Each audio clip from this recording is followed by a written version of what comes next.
To give you some context though, what I'm gonna do is fire this bad boy up and actually show you. Let's do max temperature, max time, start. So this is mostly the EMF review, obviously. I've got a different review video for other saunas. As you can see, this isn't the only thing that I test. I test tons of stuff. I build things, I build near-infrared saunas. The thing that I want to show you guys is that this thing is marketed as low EMF, which is why I bought it. And as soon as we get in, as soon as we get up next to the heater, you can see that we've got 15. So yeah, there's a fall off rate. If we come back a couple inches, you know, we're at 8, 9. That's about where your back is. That's 2 inches away. Shit, I did that wrong, didn't I? You can't see what I see. Let me see how I can move this. Let me get out of the sauna and then try to hold this. Okay, that's better. So, is this low EMF? Well, if you looked at the RF meter, yeah. If you looked at a triple axis Gauss meter, hell no. If you looked at a Cornet 88, 6 milligauss, no, I would say no. If you looked at the tri-field meter and then you subtract our starting weight of 4 from 8 or 8.5 or 9, you'd get 5. So that's 2 inches away in the seated position. That's not taking into account any EMF that your legs are directly in contact with or that your feet are directly in contact with, which is ridiculous. And then here it gets better. So you saw we were at 20 milligauss with the smart meters. Nothing's changed. I haven't done anything.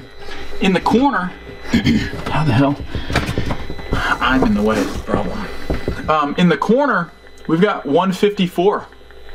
We've got, I can't even read that. Hopefully you guys can read that. 47, 4.7 times 100, I think is 47. This one's too far away from the corner. So if we spun this around, I can't see that, but hopefully you guys can see it. I think it's 40, 50, something like that. Same thing in this corner. Might be a little lower. Now, why is that? Well, for one thing, most people run around with a tri-field meter and don't realize that they're only testing one axis. And then some people will say, oh, well, the triple axis is increasing the actual levels compared to what it really is. So let's go to one axis and see if that's true. Right in front of the emitter. I can't read that. Hopefully you guys can read that. Actually, you know what? Let me just take this off. Sorry guys, I know this is jumpy and difficult, but this will be a lot easier for everybody.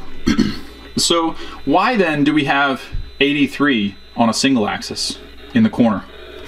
You know, why do we have 60 right in front of the heater? I mean, I'm a wide guy. My shoulders and stuff are pretty much right here. I mean, that's 10 milligauss for an hour a day for 30 days straight to do the niacin detox protocol as outlined in these books and as everyone promotes. Why the hell would you want to get zapped for that long? I have no idea. But let's stay on topic. I have a tendency to get on tangents. So what's the point? The point is, this sauna is marketed as low EMF, and it's the farthest thing from low EMF that I've ever seen in my life. Even by American standards, that's way, way, way over what it should be. And I know this sauna is attractive to a lot of people because it's $1,000. It's easily available, but you're going into what I would consider a sanctuary trying to heal.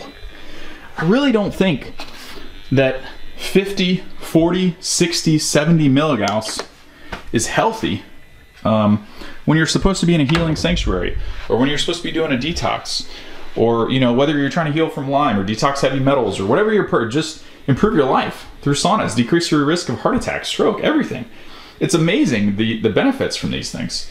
So, you know, I don't really know what to say in this video other than I won't be keeping this. I've gotten in it 3 times.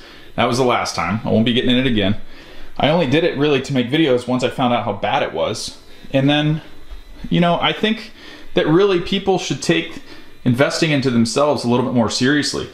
And I'm so against, I mean, I know when I started blogging full-time and I was living on savings for a year and I was super stressed about money and finances and everything else, this kind of changed my opinion. This health struggle that I've been through, having the mercury fillings in my mouth, having to try to find a way to detox from heavy metals because my organs were already taxed and weren't fit for chelation. All this stuff. I mean, this is serious business.